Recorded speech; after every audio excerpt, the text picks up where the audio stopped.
second screen. And Shannon's been turning upside down. That's better. Hello. All right, it is 7:01 and I would like to call our meeting to order. The mayor is not able to be with us tonight. She's got a family situation that has kept her away. So we will move forward. And she may or may not be watching us, so be on your P's and Q's. All right, Julie Moore is our speaker for this evening to give us a COVID update. Thank you for the update that came in about, what, half an hour or so ago. So get to follow along. So Great, thank you. Thank you for having me. So I sent along the document that I'm going to go over just in case folks like to read along as I talk instead of just having to remember everything. So let's start with some of the current statistics. So as of this afternoon, Snohomish County has 2,327 confirmed and probable cases. As a comparison, statewide, we've got just over 12,000 cases. In our county, we have 97 deceased. In Washington State, we have 652 deaths. Two long-term care facilities that the health district and our EOC have been tracking are GenCare Schreiber Gardens and the Linwood Post Acute Rehab. Once you have 5 or more cases at a specific site, it's considered a hotspot and the district tracks it and pays a little bit more close attention. So GenCare Schreiber Gardens, they currently have 11 confirmed cases and they've had 2 deaths. This afternoon, they did site-specific testing where the health district came and they tested all of the residents and all of the staff members there. We should get those results within the next 24 hours. So we're expecting to see an increase in positive tests there. The Linwood Post Acute Rehab, they had the site-specific testing done on Friday and we received those updated results. They now have 45 confirmed cases and they've had 4 deaths. Commander Steichen spoke to both the health official and their executive director early this morning, and all of the new cases over the weekend, the good news is all of those folks are asymptomatic, so they're not currently feeling sick. So the jump is really not a huge concern right at the moment. They're monitoring, they're in a good position right now. They don't feel like they need any support from us as the city. But it's kind of indicative of the low numbers of confirmed positives. We just don't have enough testing to see if we are accounting for all the positive cases in our county. Sure. Do we want to take questions as we go or wait till the end? I see there's a hand raised. Jim, just a quick, Councilmember Smith. you can call me Jim. Just quickly, we're seeing 6 deaths between the 2 facilities, but 15 fatalities overall. Where are the other fatalities located? I can't tell you that off the top of my head, but I could tell you what cities later on. We get a daily update from the county, from the Okay, health we have district. 15. We're showing 15 fatalities in Linwood. Are they all? The question I'm getting at, because this is important info, is it all senior facilities? So we're not being site specific, or is it a combination, or what? That I don't know. They don't Okay. identify unless it's over the 5 threshold. I see Commander Steichen has appeared. I don't know if he's got more information. Okay. Councilmember Smith, if there's less than 5 cases at a particular facility, they're not allowed to tell us because we'd be capable of being able to identify who exactly was sick, which is protected information. So when it's a larger facility and there's more than 5 cases, it's too hard to determine who was sick. So they're not allowed to actually reveal that information to us. That's the rules they abide by right now. Okay, well, we've already got 2 facilities that were less than 5 that were identified.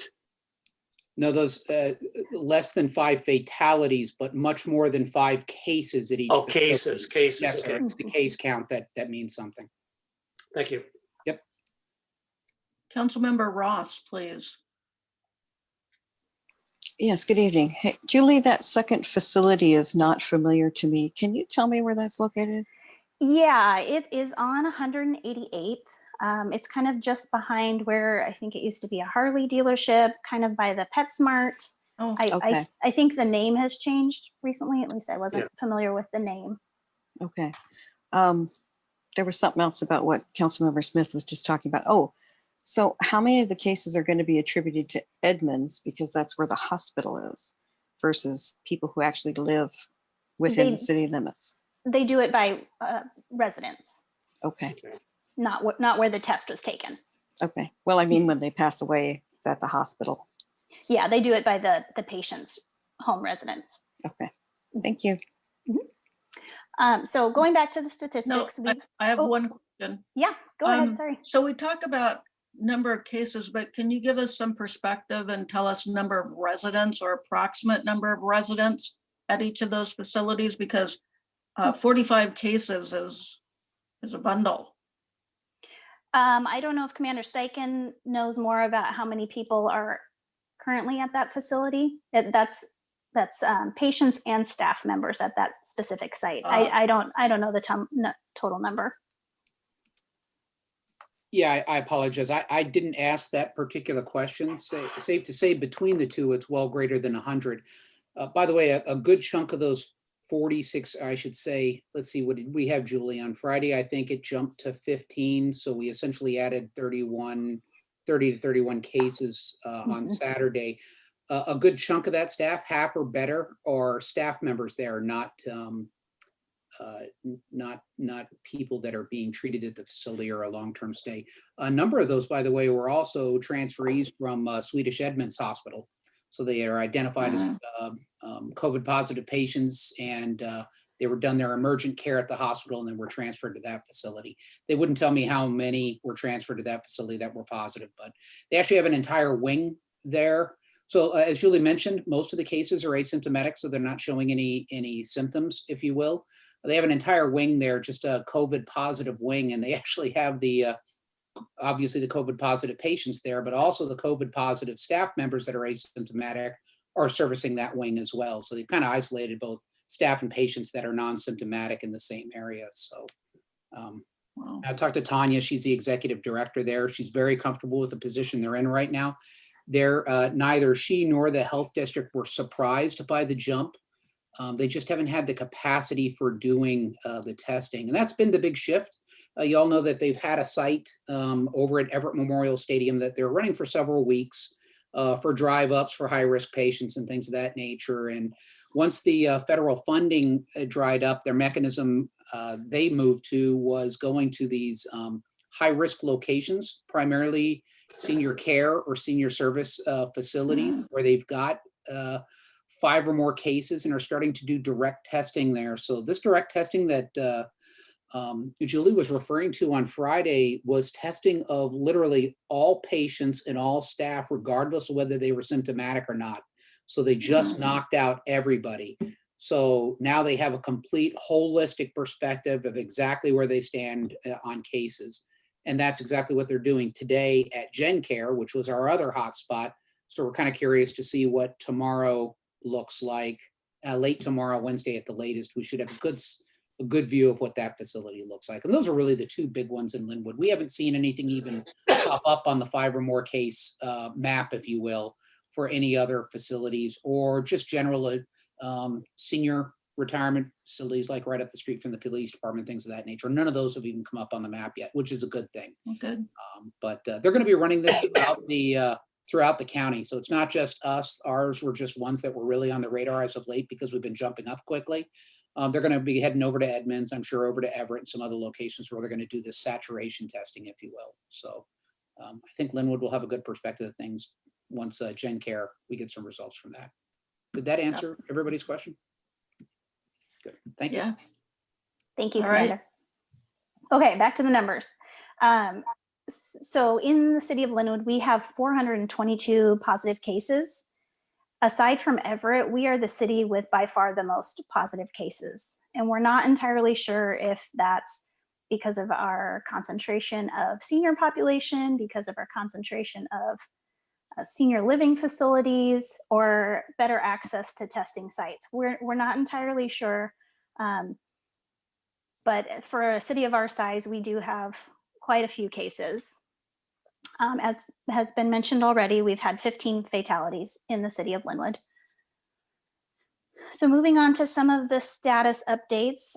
Some of these are kind of a rinse and repeat from last week, so I'll kind of just hit the high notes. Our EOC remains activated at a level 3. Our EOC command staff, we're in constant communication with each other. We're now on our 4th operational incident action plan, and we've moved those now to bi-weekly instead of every week, as we're kind of in a good groove now, so we don't need to update that quite as much. Last week, and I think the week before, we told you about the county quarantine site at Angels of the Wind. That still remains to be pretty underutilized. We heard today that there's 3 patients there as of right now. Last Friday, a joint effort was launched by DEM and a lot of other cities to target outreach to individuals experiencing homelessness.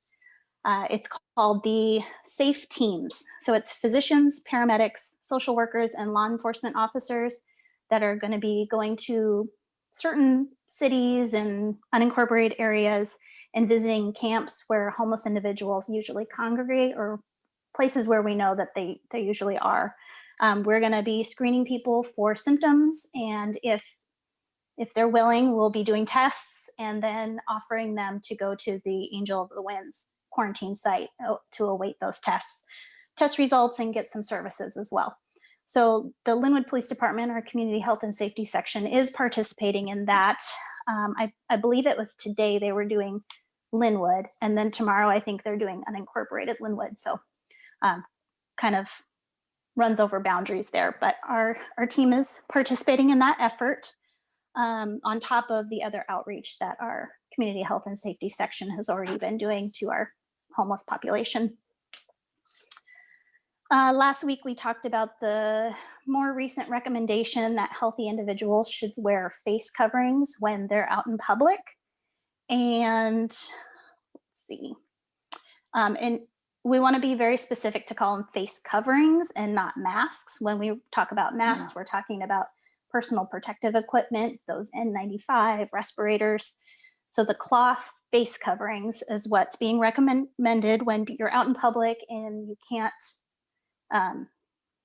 do social distancing quite as well. So when you're at the grocery store, or if you're going out for a walk at a park, or if you're going to an essential job. So our EOC has ordered 500 cotton face coverings for our employees. We've received a shipment. We're starting to hand them out to kind of like the first tier of employees, those that have direct contact with the public. Then we'll keep distributing those out as we get them in.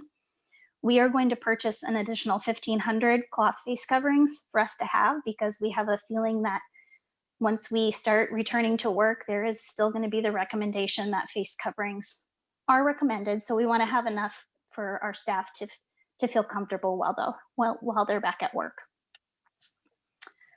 We're also working on purchasing up a good stock of N95 masks and other PPE to get us through the summer and into the fall.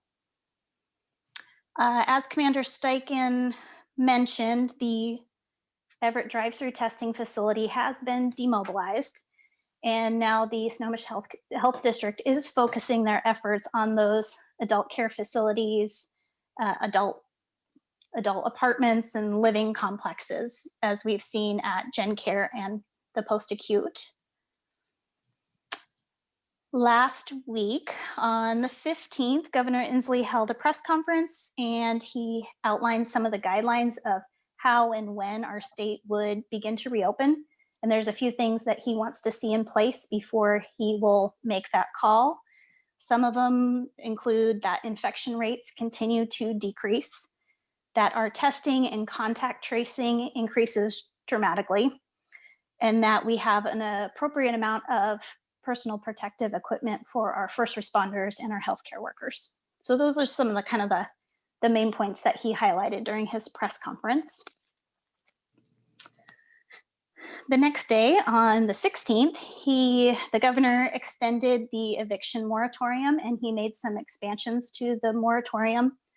So in addition to the first moratorium, it now expands the type of dwellings. So it now goes room rentals, campgrounds, kind of that transitionary housing is now covered in this eviction moratorium. There's a couple other things that are included in there. So it prohibits landlords from raising rent or deposits or assessing late fees. And it also states that landlords need to make a reasonable repayment plan for their tenants. I believe it was yesterday, the Washington State Employment Security Department, they launched a massive update to their computer system. It was a pretty old archaic system, and it was not handling the surge of claims. So they launched a brand new system, and they're actually expanded unemployment benefits now to include contract workers and part-time employees. The ESD is asking for our patience. If you're filling out your unemployment paperwork, they will get to everybody. The funds will not run out, they say. Please use your patience, and they'll get to everybody. Some of the regulars that you've already heard, Commander Steichen and I participate in daily calls with DEM, so we're getting the latest from DEM every day. Mayor Smith is continuing to stay in contact with the county executive and other mayors. They do regular calls. Our COVID check-in team has moved to Monday, Wednesday, Friday updates, and we also do a update during our directors meeting on Tuesday. We're continuing to be in close communication with South County Fire and Rescue. I'll skip over the part. No change to our parks and open space. Impacts of COVID-19 on our workforce have we've been doing really well. We're staying fairly healthy. As of today, we only have 2.19% of our workforce that's sick, and that's just general sick. That's not COVID specific. We still have only had one positive employee that we know of, and we currently have 4 employees that are on isolation as a precaution. We are about 67% of our staff are telecommuting. That stays pretty consistent since the beginning, since we got into the groove of being able to work from home. Let's see. Commander Steichen has submitted an application for a Federal Department of Justice Byron grant. It's a formula grant with an award of about $38,000, and it will cover PPE, sanitation equipment, a fit test machine, as well as other supplies that the police department can use on the COVID response. And messaging continues to be a critical component of our city's response to this health emergency. I'm hoping everybody's been keeping track of all the different ways we're communicating through our postcard that was sent to all addresses, social media, website, Linwood e-News. We've been constantly sending out information. There's a ton of information. There's a ton of resources. So I think that's the most challenging thing, is figuring out how people can actually digest the information and put it to good use. Just last week, our Linwood Senior Center, they released a special edition of The Messenger. The Messenger is their quarterly newsletter that usually talks about all the different classes and outdoor activities that the Senior Center provides. They did a special edition that focused on how people could stay home and stay healthy, and give them resources about being well, eating well, staying active at home. So that was it was a really great edition. I hope you guys all took a chance to leaf through that. We released a video message to our community last week, and it's been really well received. We worked with the police department's PIO on that, so that was great. And we continue to have our webpage as a clearinghouse for all of our community's resources. So that's linwoodwa.gov/COVID-19. Julie, Yes. Councilmember Cotton has raised his hand. Oh, yes. Thank you, Council President. Thank you, Julie. I didn't want to interrupt your flow there, and I appreciate all the information. And so you may already be getting to this in your presentation, but just a question about, I know that part of our outreach was both to our residents, but also our business community. And so I was wondering, what's been the response from the business community to kind of essentially our open-ended offer to say, hey, reach out to us if you have problems, contact Director Kleitch, we're here to partner with you. What's been the amount of business owners or operators that have reached out and raised their hand and said, yeah, I help me out, or yeah, I need something. I don't know what. That is a great question, and I don't know the answer. Okay. I can Awesome. definitely check in with Director Kleitch tomorrow and get a good response for you. Yeah, that would be great. And maybe next Monday too, even, it doesn't have to be this week, but maybe even as part of next Monday's update, we could get just that piece about what that response rate's been, and maybe even a little bit about what our response back has been and what we've been able to do. I know we've got the Linwood Open for Business promotion we're doing. So I'll just be curious what else we've got going. So thank you, Julie. Appreciate it. Okay, I have a little bit more on business outreach later on, but yes, that's a good question. Councilmember Altamirano Crosby has her hand up. Julie, thank you for all the information. Only I have a question about the Linwood Connects call-in, how that works. I mean, I'm sorry, I'm ignorant in that. I see you present very nicely here. They are in different languages, but when some cultures, they are not familiar with that, how that works. Yes, so that's actually the next bullet. So I'll just go into that one. I'm sorry, okay. Yeah, that's okay. So just last week, we launched the Linwood Connects call-in program. So our senior center staff had been calling all Linwood Senior Center members, just checking in on them, seeing how they were doing. The calls were really well received. People were really thankful for just the friendly connection and a good conversation. So our Parks and Rec staff thought they would love to expand the program and offer it to people that we're not already connected with. So that's kind of where this whole idea was created from. So it is just a weekly phone call check-in. Anybody can sign up. It's aimed at people who maybe are feeling socially isolated by the stay-home order. Maybe if they're a single person living alone, they don't get a whole lot of human interaction if you're staying at home. So it's really just a friendly call check-in. It's not meant to replace mental health counseling or a referral service. It's really just supposed to be that friendly conversation. So let's say that if I want to have that phone call, so I do a registration by myself and call to that number. Or, I mean, how that works? Yeah, so you can You either put an call. example, like I can visualize or something. I don't know. I don't get it 100%. I'm sorry. Yeah, that's okay. So there's a phone number that's set up, so you can call and there's instructions on the voicemail to leave this specific information and we'll get you registered. There's also an online registration. We have sent it out to all of our Linwood Senior Center members. We're sending it out to all of our service providers in the area. So we're sending it to Homage, we're sending it to the food bank, asking them, if you're in connection with anybody, pass this information along if they want to sign up for this weekly call check-in.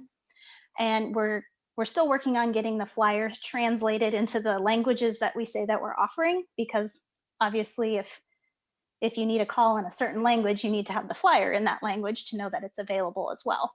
But we have staff that are fluent in those languages in our Parks and Rec team. So we are happy to be using them for this, and we hope that it's a successful program. Okay. More information to come. Thank you. Julie, do you have that number and can you tell it to us right now? In 2 seconds. Okay, 2 seconds will be fine.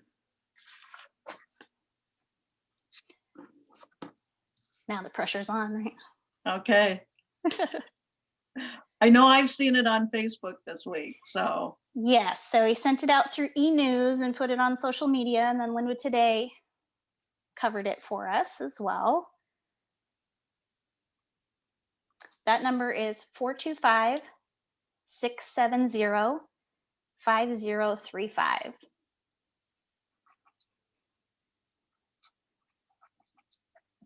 super, thank you. So we're hoping that maybe if it's hard, if we're aiming for people that we're not already connected with. So the hard part is, how do we get the message out when we're all supposed to be staying at home? So we're hoping maybe a neighbor will see it and think, oh, I have a neighbor who speaks this language. Maybe I should pass this information along to her. So we're hoping that word of mouth will help get the program to the intended audience. Super. Okay, so again, we're reaching out to our business community. So we're sharing all of the resources that come across our desk about grant opportunities, loan opportunities, everything from the CARES Act. The Linwood Chamber and the Economic Alliance have been great resources to our local business community. Economic Alliance has a really robust COVID-19 resource webpage set up. It's got a lot of really great information up there. There's all kinds of webinars and seminars available to our small business owners. We've got our Linwood Open for Business webpage that we're hoping to promote people to help support our local businesses that are currently still open. We've got a listing of all the email addresses for our local Linwood businesses. So we've been sending them, we added them to our e-news list. We've been sending them emails. We're hoping that they're receiving those emails if they're open and still trying to continue to work. So that's, on my end, that's what I can tell you. And I will follow up and ask Director Kleitsch to give us that feedback of what kind of interactions he's seeing. Along the lines of business recovery, Snohomish County is pulling together an economic workforce recovery task force. The task force is going to be made up of public, private, and nonprofit sector officials, and they are tasked with developing actions to support economic stabilization, recovery, and business resiliency in Snohomish County. The mayor has nominated 4 people from Linwood to be on that task force, so we are waiting to see who gets selected for that, and we will give you that information as more comes out on that effort. We are continuing to support and be in close communication with our local nonprofit partners that are doing food security. So the Linwood Food Bank, Homage Senior Services, Edmond School District, and the Foundation for Edmond School District are all of our partners locally that are helping to provide meals to our community members. We're helping to promote by way of recruitment of volunteers, recruiting that their services are available, and other ways. I have an update from the Linwood Food Bank specifically. I heard from Alyssa Jones this afternoon. They are reporting that they are still seeing increased numbers during their Wednesday and Friday distribution days. Last week, they served 682 households, which accounts for 2,600 individuals, and 42% of those households were new to the food bank. And they are expecting the numbers to increase as the weeks go on. The city has been helping recruit for volunteers, and they are happy to report that their volunteer levels have been really nice and steady the past couple of weeks, and they're super grateful for the folks that have come out and helped. Our Linwood Police Patrol Division is helping to do some traffic control on their distribution days, because it's now a drive-through thing. You don't park and go pick up your food. You have to stay in your car and drive through, and folks get lined up quite before the distribution time starts. So they've been snaking out onto 52nd and blocking traffic. So our patrol division has been helping with some traffic management in those lines. They just recently received a grant from the Vernon Health Commission that has helped them to purchase meat, eggs, and dairy, which they were in need of recently. And they will begin receiving dry food goods from Food Line in April and extending into May. And food security is also a top priority for our Snohomish County DEM. And DEM is working with all of the county food banks to help provide them with resources. An update on Vernon Health Commission, because they've been doing some amazing work in our community. Excuse me? Yeah. What is DEM? Department of Emergency Management. Oh, okay, thank you. Yep, sorry about that. So Verdant Health Commission they've been really supporting our community during this crisis. To date, Verdant has invested over $189,000 to support access to nutritious food, access to mental health services, and most recently, they're helping to fund the emission hygiene site that we heard about last week.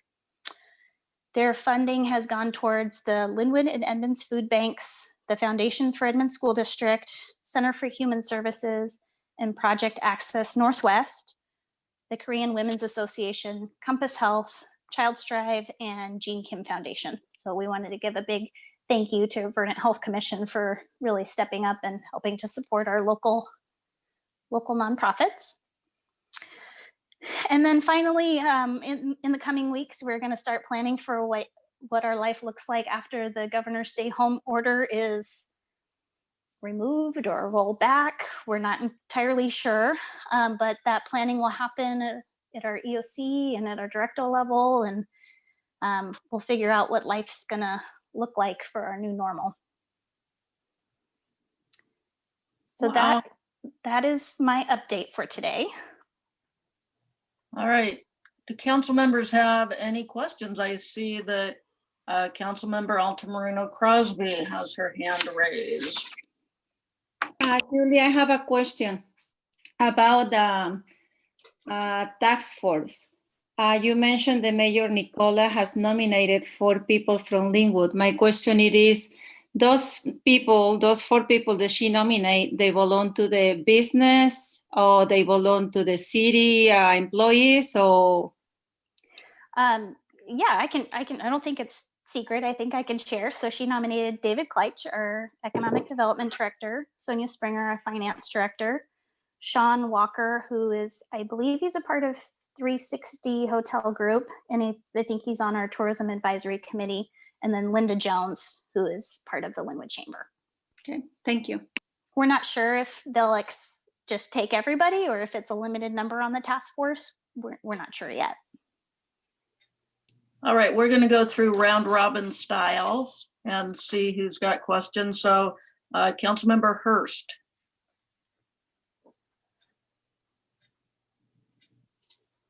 All right, thank you. I did have a question to Julie about the face coverings that we're ordering. Any thought? I know we're doing enough for the city employees. Any thought of getting a surplus so that we'd have some for residents if they don't have access to them? Well, at this point, we're having a difficult time getting our hands on enough for our employees. So I think at this point, we're going to focus on our city employees, and we're also looking at getting some for our volunteers once we start integrating our volunteer groups back into our city business. Okay, thank you. Councilmember Ross, do you have a question? Shannon, we're going to go round robin here. Councilmember Ross, I don't have any questions. Thank Councilmember Smith. Yes. First of all, Julie, when I saw this 4 pages of really tiny print, I'm going, oh no, we're going to take forever. I want to commend you for doing an excellent job of summarizing this as you're going through, not just reading it. So Thank you. Thank you very much for an excellent presentation there. Thanks. On the very last bullet point, you talked about how the next several weeks going to start working on what are we doing when we get done with all this. This is something that I believe that we should be doing right away, and it should be including some of the elected officials on this. And I personally have a desire to be involved in this because I'm close to the business community and other people are too. But waiting until we've lifted it, my recommendation is not to wait. Let's get leadership to do that now. Second point is on the 4 people that are being recommended by the mayor for that other project. I'd like to encourage the administration to use more of the electeds. Sometimes I feel like we're kind of left out. Like we are, we have our job to do, but we really do represent the people on the street. So it'd be kind of nice if we got, I'm just suggesting that'd be kind of a good way to go, even if it's not me. And we got plenty of people that are very qualified on this council. And again, thank you. And that's it.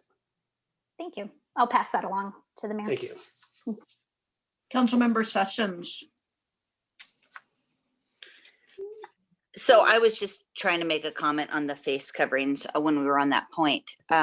First of all, though, since it is my turn, just thank you, Julie, for that thorough update. And, you know, you always have such a, you can see your heart in it and your loyalty to the city and to the residents. And I know you're working harder than most everybody in the whole city, and I sure appreciate you. Thank you.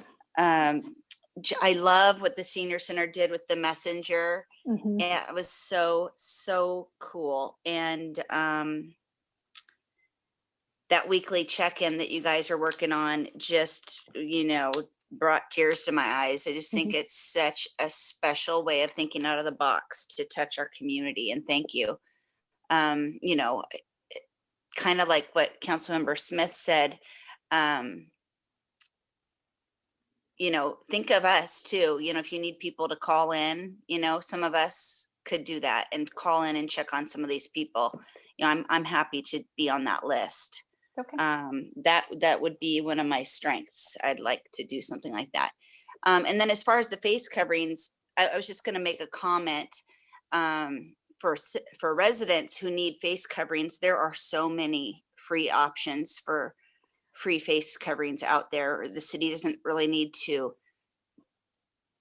you know, include them in that because there's so many options out there. You go to Buy Nothing Linwood alone, and Mhm. people are making them and handing them out like crazy. Churches, there's so many places. There's hundreds and hundreds of masks being handed out for free that are darling and probably way cuter and better than those ones you're getting. I'm just saying. But Probably. so I don't think we need to worry about that. And also people are going to want to do their own thing. I mean, it's going to be a fashion statement now for the future. So thank you again, Jules.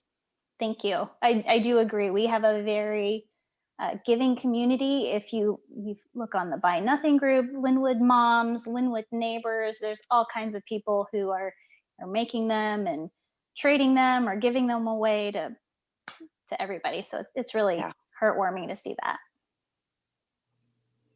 All right, Councilmember Cotton. Thank you, Council President, and thank you, Julie, again for the presentation and just really putting this together.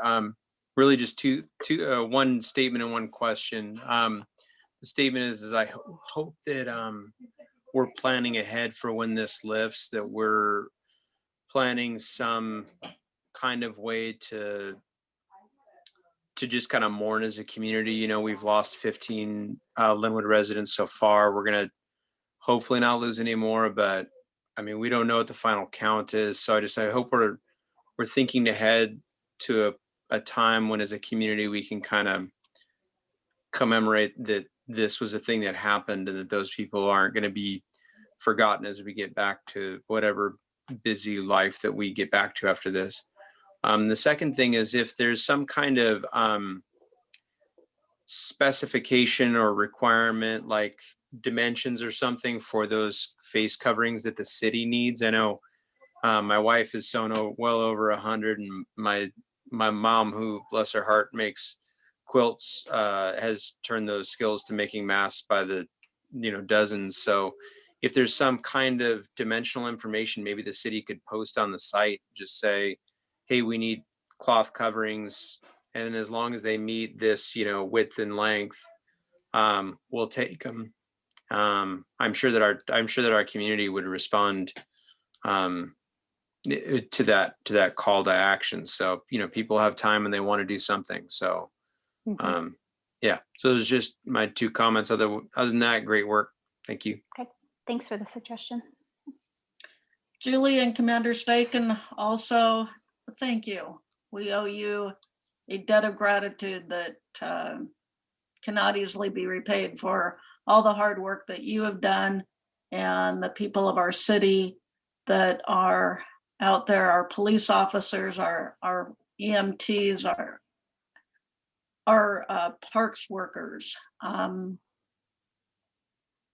We just say thank you. And one day we will get back to some sort of normal, and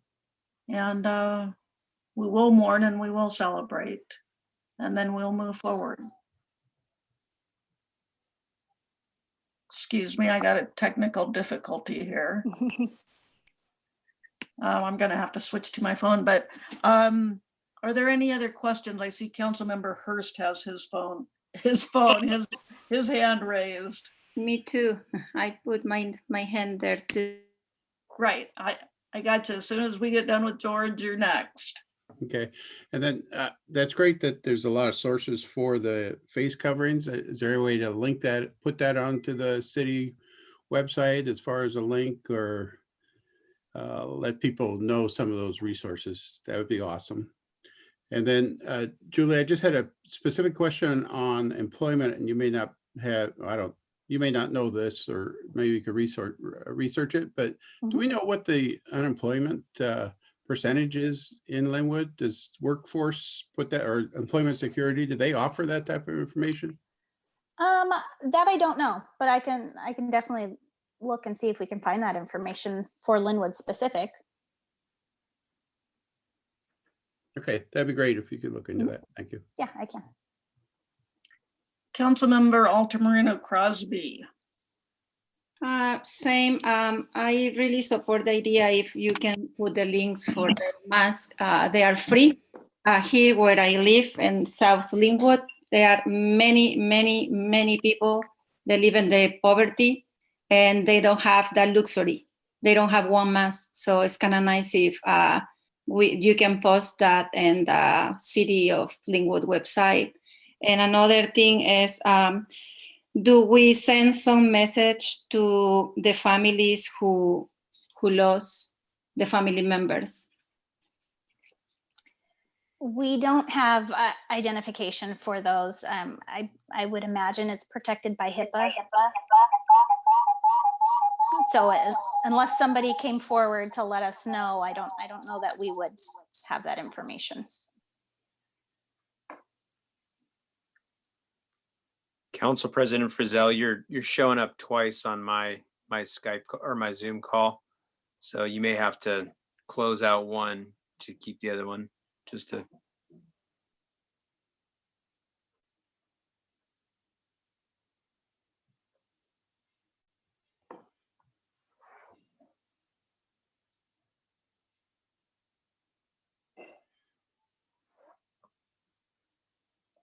Questions?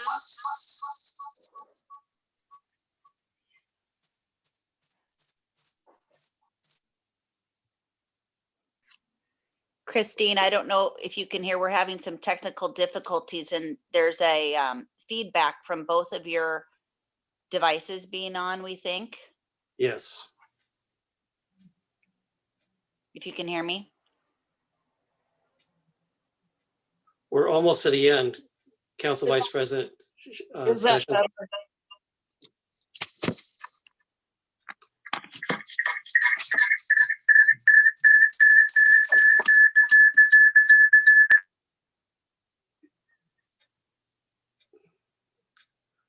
Are we done with the meeting though? All right. Did I get everything unconnected here? I think that sounds better. Thank you. Right, sorry about that. My iPad died. All right. Any other questions? Not seeing any hands. Are you asking for questions specific to Julie? Yes. Okay. All right. Thank you very much, Julie. We really appreciate your time and your efforts for sure. You're very welcome. Have a good night. You too. All right, Art, do you have any comments or questions from the mayor?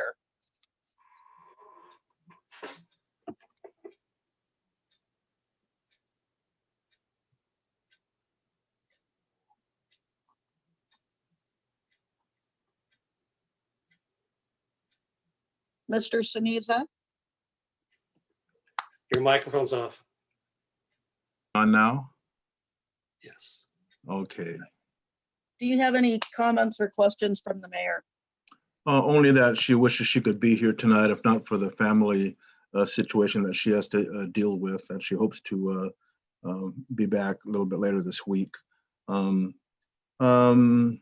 No, probably one of the major things that's been happening is the GINA and our federal lobbyists have been really monitoring what's going on in DC as far as a next package to provide monies directly to cities. And so we've been staying in touch with our delegation, and not that we caused this, but just coincidentally enough, finally, our senior senator, Patty Murray, stepped up to the plate, and some of you saw her press release that she is sponsoring legislation specifically to target smaller cities such as Linwood, who's lost revenue and needs help with its businesses. So tomorrow, we've been invited, along with some other cities, to participate in a conversation with her to let her know what's going on in an individual city. So that happens at 8:30 tomorrow morning. That will be participating in a chat with Senator Murray. Super. All right. If the mayor is listening now or later, we wish her all the best with what she's got going on. Will do. All right. I think we have some council comments. Councilmember Hurst sent an email earlier today. Did you want to speak to that? Yeah, I would. Thank you. Hopefully you had a chance to take a look at it. What I did was I looked at some of the activities of other city councils around the area, and found several that have established either emergency relief fund, some sort of fund that would allow the city to donate to nonprofits. And I would assume that we would want to do that for nonprofits that serve within the city of Linwood. And I mentioned a few. I know most of you know about Lehigh Health, which is over at the Community Life Center. They are really struggling right now. They were not able to get a small business loan just because of the massive applications that went in for the PPP. And so they are working with pretty much a small staff, and are looking for some help. And we've talked about the Linwood Food Bank, and they're getting other things, but they do serve our residents, and it seems to be increasing as far as who they serve. So I would just like again to talk about it. I know there were some comments last time about that we have a giving community. I know we do, but at the same time, we in some portions we have a hurting community, and we have an opportunity, I think, to do some immediate action. And I would like all your thoughts about that. Thank you. So Councilmember Hurst, what I did with your email was I forwarded it to Director Springer and asked her to take a look at finances to see what we could find in the way of one-time finance money. The that we could make available. And I've asked her to have that for us for our special council meeting on Thursday afternoon at 3 o'clock. And so she'll be looking at the various fund accounts to see what is available there, so that we're not impacting the general fund, which we already project will be in quite a bit of distress, even with our rainy day fund. So Director Springer will have some more solid information that we can bring on Thursday. But I agree with you that you know, working with organizations that are Linwood centric, that can really use some help making some special things happen for members in our community that are in dire straits. Not that there aren't any that are, there's a number that are in dire straits. So let's just be inclusive and see what we can move forward with. And if any council member has one or two organizations that you've already vetted and you know them to be active in our community, let's bring a list together so that we know what we're talking about, so we can make an impact. Did other council members want to add on to those comments? I see Councilmember Altamirano Crosby's hand is up.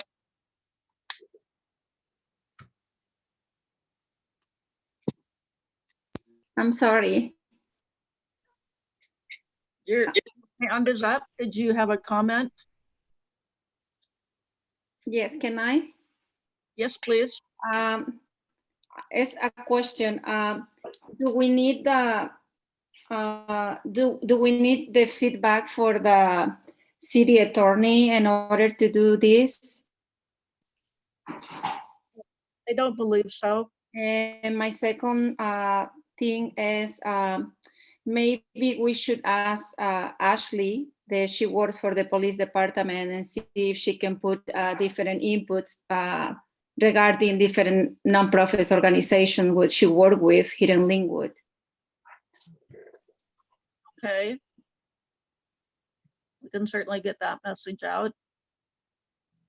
Councilmember Cotton.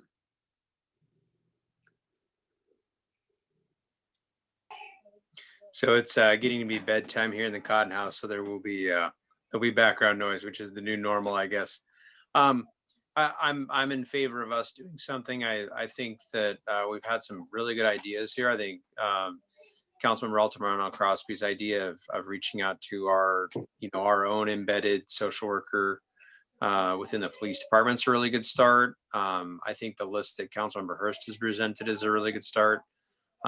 I certainly think that there's a good model for it in our surrounding communities. I would even be willing to offer out, some kind of grant program to the Linwood Chamber to look at, something there for small business, just knowing that, we're losing them. There was a bit on NPR the other day where, and this is nationally, we're very different. The Pacific Northwest has always been a little insulated lately from economic downturns, but they were economic analysts that they had on that program were expecting a 40% loss of small business as a result of this. So hopefully we don't hit 40% loss. I'm really hoping it's much less than that, but we don't know. But nationally, we're looking at a 40% loss potentially. So anything to help out,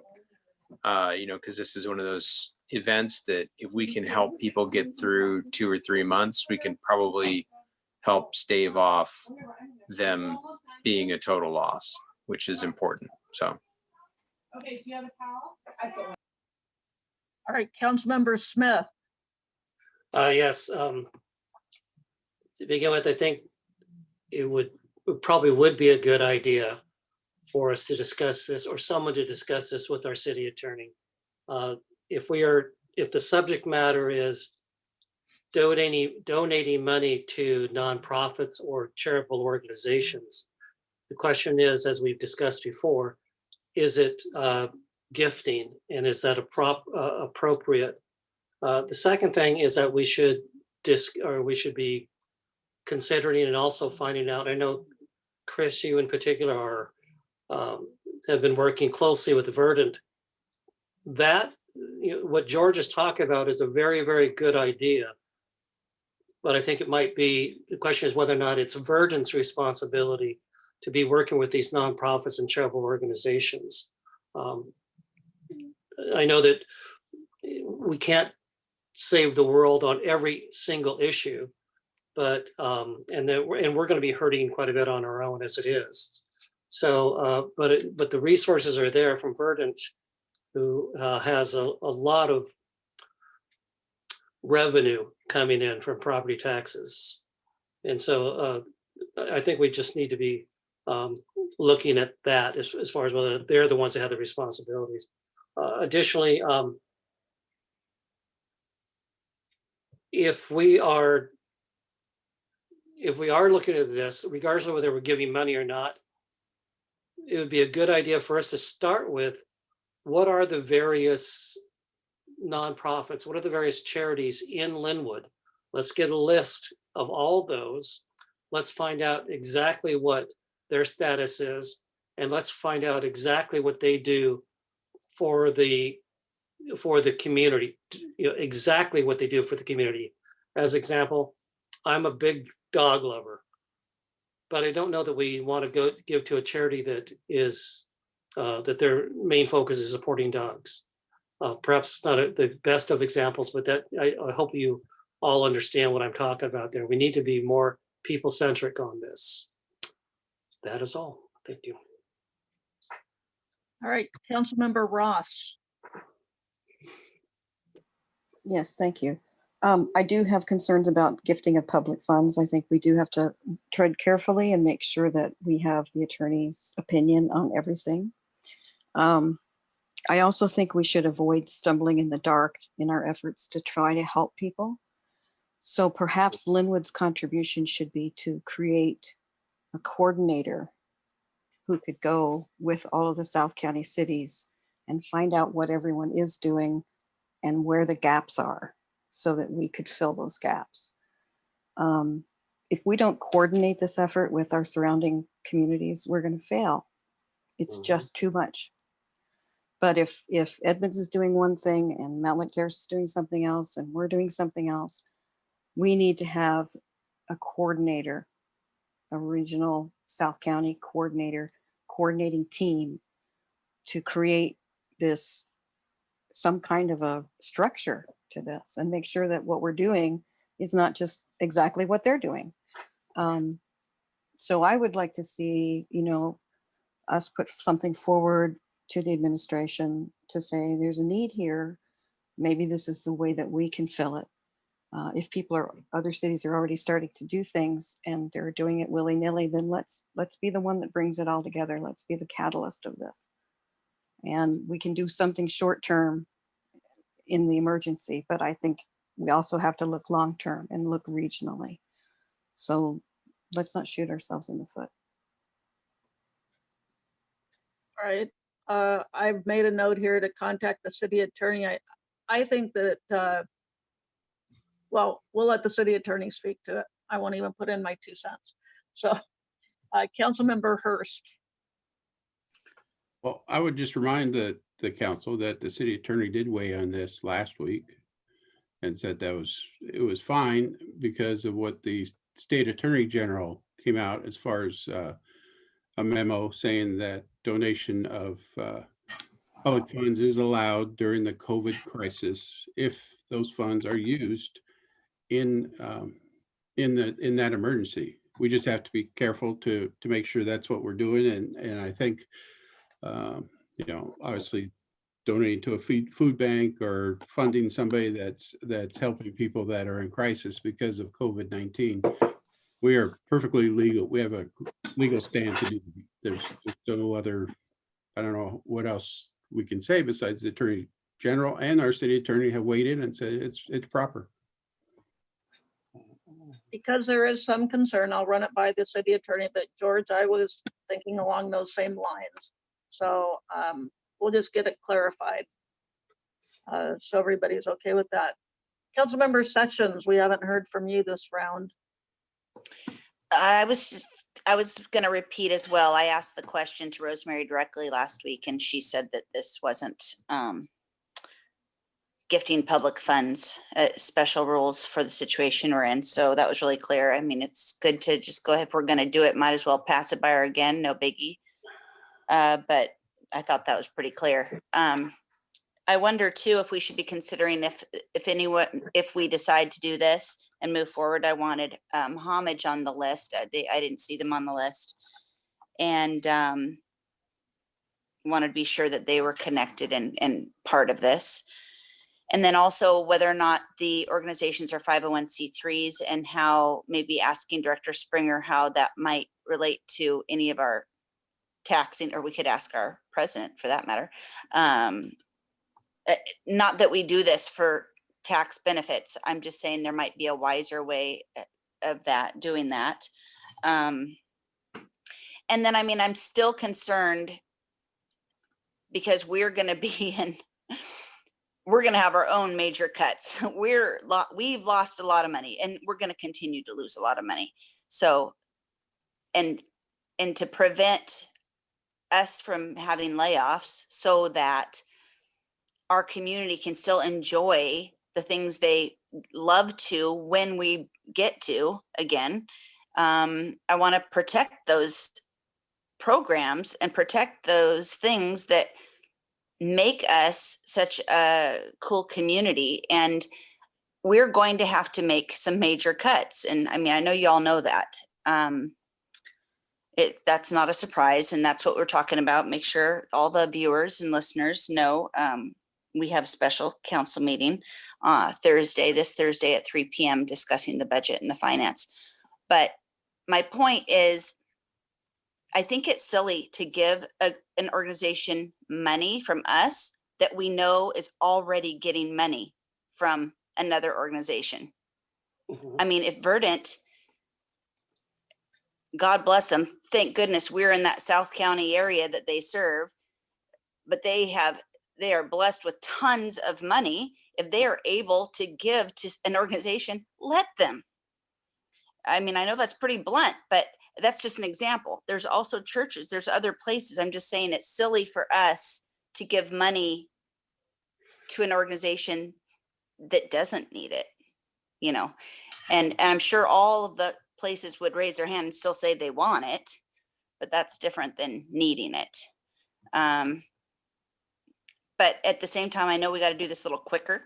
And so, you know, we don't have time to analyze everything and put a bunch of committees together. We want to just, if we're going to do it, let's do it so they can start using it now, so they can start helping them now, you know. So that's kind of where I'm at on that. Thank you. And I appreciate you bringing all of those issues to light.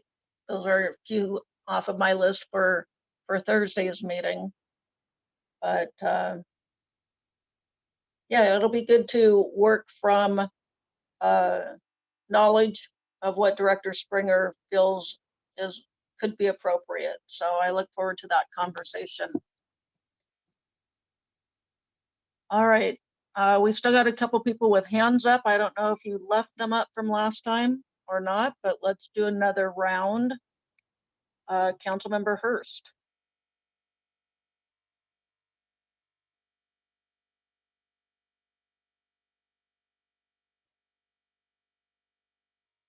Sorry, I lowered my hand. Okay.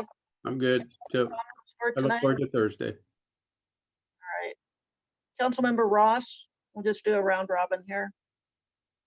I don't have a lower my hand option that I can see, so No, my hand is down. round robin opportunity. We'll do one last round robin here. Councilmember Smith. Yes, I understand. I heard just as well as everyone else when Rosemary was talking about what is allowed as far as the gifting is concerned. Please understand that, especially from a legal standpoint, specifics is very important. You can't just generalize something and say, oh yeah, we can figure this is COVID-19, and so it gets qualified. That's why I think it's important when you're discussing that with Rosemary, that you're getting into the specifics. That's the most important thing. It's got to be specific. Okay, Chris? Yes, sir. Or Council President? Council Vice President Sessions, do you have any more? Yes, comments? thank you.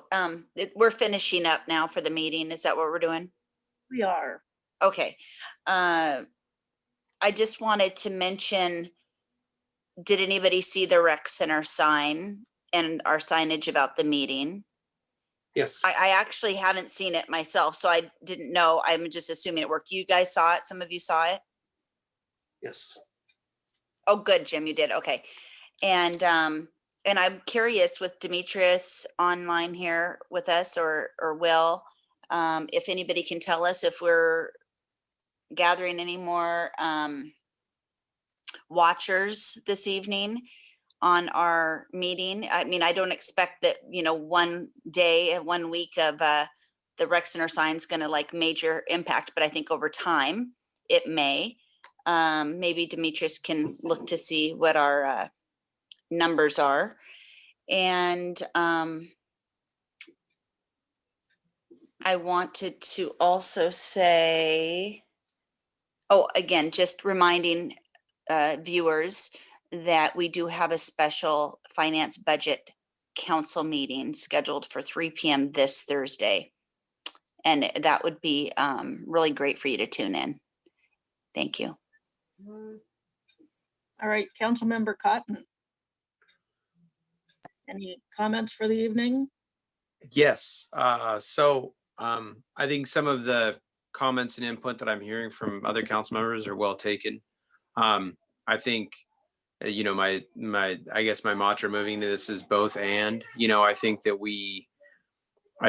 we're in an emergency, hence the, declarations by the governor and, the state attorney general providing provisions for an emergency response. So I think all the comments about providing a metered and thoughtful consolidated approach where we talk to partners is a longer term solution. But I think right now we need to really be thinking about this as an emergency and not like Councilmember Sessions said, the idea to create committees and have all this, kind of gathering of the community around an idea or around a set of ideas to help solve the problem. I think that is something we do, but it's something that happens later. I think that, what we need to do, what I'd like to see us do is before we get into May, we've got something that we've said, here's something that we're doing and this is what it is and more's to come. And I'll tell you my reasoning behind it. My reasoning behind it, right, is government doesn't produce any money. We collect tax revenue, and that tax revenue is generated by businesses, and through sales tax and through property tax, right? Those are our two mechanisms for generating revenue in the city. If we keep our businesses healthy and we stay out of a recession, we stave off the loss of two revenue streams.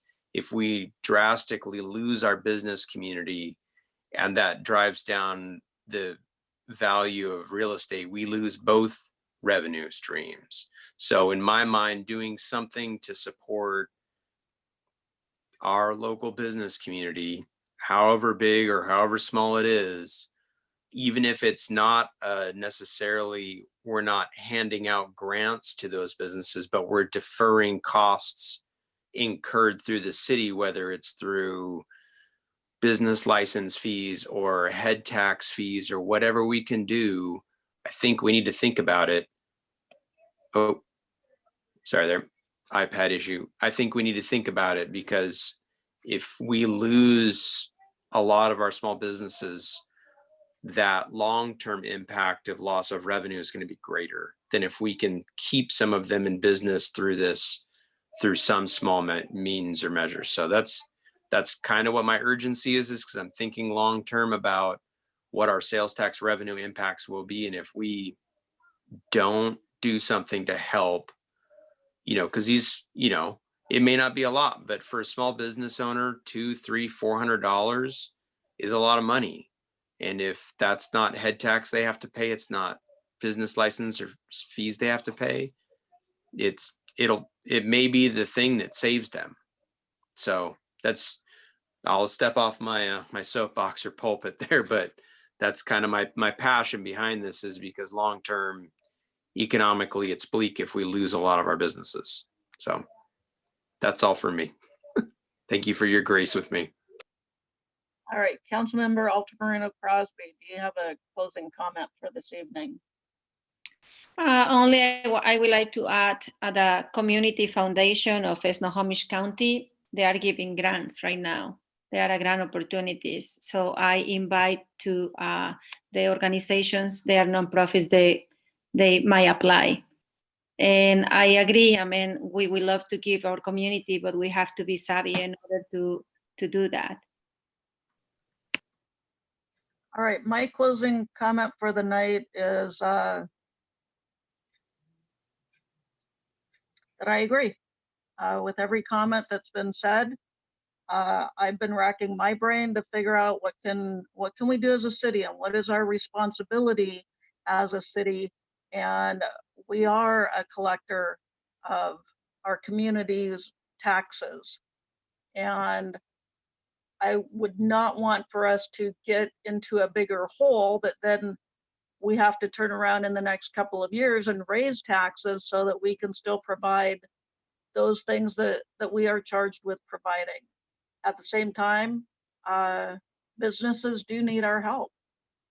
And I've been racking my brain as to what that looks like, and I don't know. So my big idea was information.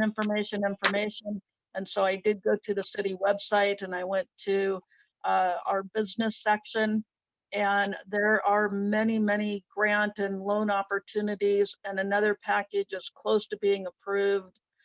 Today, I heard that they're going to open up another round of CARES Act. So keeping people in the loop. I think our city is doing that if we can continue to direct our business community to the chamber, to the city website. That's where they're going to find the best information with the most dollars available. I would disagree a little bit with Councilmember Cotton in that, a couple $100 would be hard for a company to make a big difference with a couple $100. But if we can direct them towards those $5,000 and $10,000 amounts that the city is not set up to provide. We'll talk about all of that more on Thursday. But if we can all put on our thinking caps, I've talked to small businesses and they all need help, but we're not sure what they need. So we'll come back together on Thursday. Thank you, everyone. Thank you, Council Thank President. you. Thank you, everyone.